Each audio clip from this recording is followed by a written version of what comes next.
Hello friends आम देखुचे एस्टेल take रो chart. एस्टेल take हूँ गोटे network sector company telecom and networking company आउ एटा देखो आज 10% मोमेंटम देछि। एटा देखो मु मंथली टाइम फ्रेम रे देखो एटा बर्तन पे गोटे ब्रेकआउट पोजिशन अच्छी। आउ जदि आप देखिए यहाँ गोटे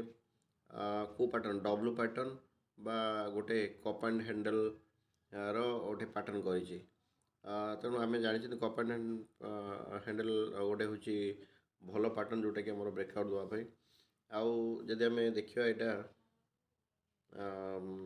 गोटे एंगुलर ब्रेकआउट देखा तो एंगुलर ब्रेकआउट ये देती। एंगुलर ब्रेकआउट जो देती सेठू देखो से गोटे देखो से पोजिशन रु सपोर्ट नहीं कि यू सपोर्ट नहीं कि तापर कौन कर मार्केट ट्रेड कर आटलिस्ट आम ये कन्फर्म जे 85 रु तल को जीव नहीं 85 रो ऊपर ट्रेड कर आटलिस्ट यहाँ गोटे 106 हूँ गोटे सेफ जोन जो आम ट्रेड इनिशिएट आज जोटा मोमेंटम देती प्रीवियसली भी 136 पर्यटन जाकि पलि आसी कि आज गोटे भल मोमेंटम देती 158 पर्यटन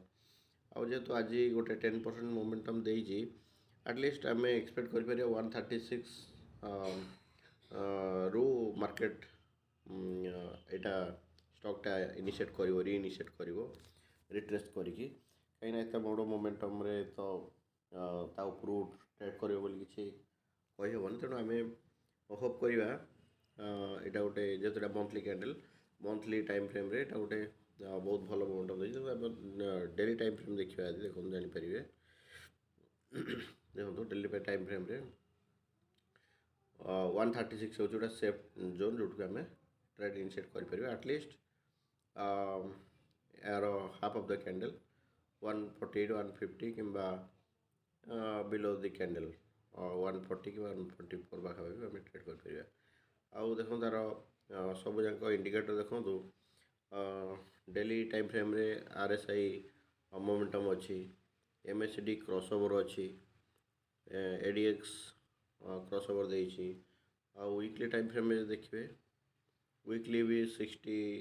एबव अच्छी RSI MACD जस्ट क्रॉस करी गोटे बहुत भल सिंबल देखो यहाँ हूँ आप देखिए MACD हिस्टोग्राम ऊपर जस्ट क्रॉसओवर देते मैंने मोमेंटम बहुत भल देखो ये क्रॉसओवर देला एटलिस्ट 3-4 बार